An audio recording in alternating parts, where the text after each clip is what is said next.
Hello बच्चों, तो चलिए इस प्रश्न को पढ़ते हैं। यदि डेल्टा बराबर सारणिक M Y plus N Z, M Q minus N R, M B plus N C, K Z minus M X, K R minus M P, K B minus M A, N X plus K Y, N P plus K Q, N A plus K B, तब delta बराबर होगा। तो यहाँ पर देखो, हमें चारों विकल्पों में से सही विकल्प का चयन करना है। ठीक है, तो प्रश्न में आगे बढ़ने से पहले इस प्रश्न से संबंधित जो मुख्य उदाहरण है उसकी हम चर्चा कर लेते हैं।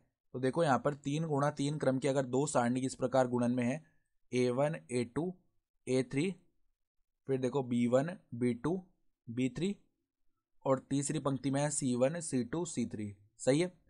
और यहाँ पर देखो, इसके गुणा में है हमारे पास M1 M2 M3, फिर है यहाँ पे देखो N1 N1 है, और N2 N3, और इसी प्रकार L1 L2 L3। तो अगर इनको हम गुणा करेंगे ना, तो किस प्रकार से गुणा होते हैं देखना। ये जो पहली सारणिक है उसकी प्रत्येक पंक्ति दूसरे सारणिक के प्रत्येक स्तंभ के संगत अवयव से गुणा होते होते जुड़ जाते हैं। यानी A1 M1 आएगा, प्लस में A2 N1 आएगा, प्लस में A3 L1 आएगा। सही है। फिर A1 M2 आएगा, प्लस में A2 N2 आएगा, प्लस में A3 L2 आएगा। सही है। फिर देखो, हमारे पास यहाँ पर A1 M3 आएगा, प्लस में A2 N3 आएगा, प्लस में देखो A3 L3 आएगा। इसी प्रकार के पद बनेंगे। देखो, अब दूसरी पंक्ति के लिए B1 M1, प्लस में B2 N1, प्लस में B3 L1, फिर देखो B1 M2, प्लस में B2 N2, प्लस में B3 L2। सही है। फिर देखो, यहाँ पर B1 M3, प्लस में B2 N3, प्लस में B3 L3, ये बनता है। इसी प्रकार देखो, आगे हम और लिखते हैं तो C1 M1, प्लस में C2 N1, प्लस में क्या आता है C3 L1, फिर देखो C1 M2, प्लस में C2 N2, प्लस में C3 L2, ये पद आता है। फिर देखो आगे लिखते हैं तो C1 M3 और प्लस में C2 N3, प्लस में C3 L3, ये पद आते हैं, और ये पूरी सारणिक है। ठीक है। तो यहाँ पर इस प्रकार हम दो सारणिकों का गुणन करते हैं, और हम जानते हैं कि सारणिक की सभी पंक्तियों को स्तंभ बनाने पर, और सभी, या फिर ऐसे बोल सकते हैं सभी स्तंभों को पंक्तियां बनाने पर सारणिक के मान में कोई भी परिवर्तन नहीं आता है। यानी कि डेल बराबर में देखो, हम क्या करते हैं, इसकी जितनी भी पंक्तियां ना उनको स्तंभ बना देते हैं।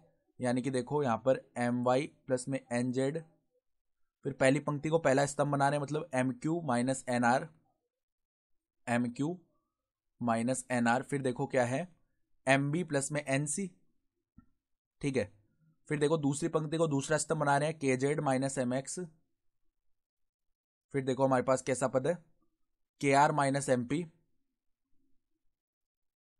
फिर देखो कौन सा पद है, KB माइनस MA।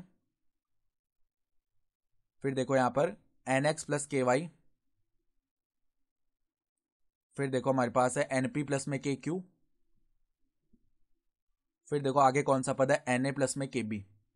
तो अब हम क्या कर रहे हैं, ये गुणन के रूप में लिखा हुआ है, अब हम इनको अलग अलग कर रहे हैं, दो सारणिकों के रूप में तोड़ रहे हैं। कैसे तोड़ेंगे देखो, यहाँ पर सबसे पहले हम लिख लेते हैं, यहाँ पर ऊपर हमने सबसे पहले लिख लिया XYZ। ठीक है। फिर देखो, जो इसमें तो XYZ लिख लिया हमने। सही है। फिर जो दूसरी पंक्ति आएगी उसमें देखो किस प्रकार के पद लिख रहे हैं हम। पहले तो हमने XYZ लिखा। सही है। फिर हम लिख रहे हैं यहाँ पर PQR, ये लिख लिया हमने। तो यहाँ पे हमने लिख लिया देखो ABC। ठीक है, ये तो पहली सारणिक आ गई। अब इसके गुणा में क्या लिखें कि ऊपर वाले पद बनते जाएं। जैसे कि देखो, यहाँ पर पहला पद है My प्लस में NZ, तो हमें देखो इस प्रकार का अवयव लिखना है यहाँ पे, मतलब पहले स्तंभ में इस प्रकार के अवयव लिखने हैं कि पहली पंक्ति और पहले स्तंभ के संगत अवयव को गुणा करने पर और जोड़ने पर My प्लस NZ आ जाए। जैसे कि देखो, यहाँ पे x तो हमें चाहिए नहीं, तो यहाँ पे 0 लिख दिया, x गुणा 0 0 बन जाएगा। फिर y के गुणा में m चाहिए, तो यहाँ पे m लिख दिया हमने। फिर देखो z के गुणा में n चाहिए, तो यहाँ पे हमने n लिख दिया। सही है। फिर उसी प्रकार देखो KZ माइनस MX बनाना है, तो ये देखो हम कैसे बनाएंगे। यहाँ पे KZ माइनस MX बनाने के लिए देखो, x के गुणा में हमें क्या चाहिए, माइनस का m, तो माइनस का m लिख दिया। फिर y के गुणा में कुछ नहीं चाहिए तो 0 लिख दिया, और z के गुणा में हमें क्या चाहिए, k चाहिए। सही है। फिर देखो NX प्लस KY कैसे बनाएंगे, यहाँ पे n लिख दिया। फिर y के गुणा में k चाहिए तो k लिख दिया, और जेड के गुणा में कुछ नहीं चाहिए तो यहाँ पे 0 लिख दिया। अब देखो इनको वापस गुणा करेंगे ना तो ये पूरी की पूरी ऊपर वाली सारणिक बन जाएगी। सही है। अब देखो इस सारणिक को तो हमने ऐसे ही रहने दिया, X Y Z P Q R और ए बी सी। सही है। इसका हम क्या कर लेते हैं, प्रसार कर लेते हैं। तो यहाँ पे प्रसार करेंगे पहली पंक्ति के अनुदिश 0, 0 वाला पद तो पूरा ही 0 हो जाएगा। ठीक है। माइनस में माइनस का एम आएगा जो कि प्लस का एम हो गया। फिर देखो इसके गुणा में क्या बनेगा, यहाँ पर हमारे पास में एम गुणा 0 बनेगा जो कि 0 हो गया। माइनस में एन के आ जाएगा। सही है। फिर यहाँ पे प्लस आएगा एन और इसके गुणा में क्या बनेगा, एम के माइनस में 0 हो जाएगा। सही है। ये पद बना। अब देखो डेल का जो मान है वो किसके बराबर आएगा, सारणिक X Y Z P Q R A B C. ठीक है। और यहां पर देखो अंदर क्या बन जाएगा, माइनस एम एन के और प्लस का एम एन के, तो ये तो 0 बन गया ना। अब देखो ये जो सारणिक है इसका कोई ना कोई मान जरूर आएगा। ठीक है। उस मान को जब हम 0 से गुणा करेंगे तो ये 0 ही बनने वाला है। यानी कि अगर हम विकल्प देखें तो विकल्प जो ए है हमारा सही विकल्प हो जाएगा। तो आशा करता हूं कि आपको ये प्रश्न समझ में आया होगा। धन्यवाद।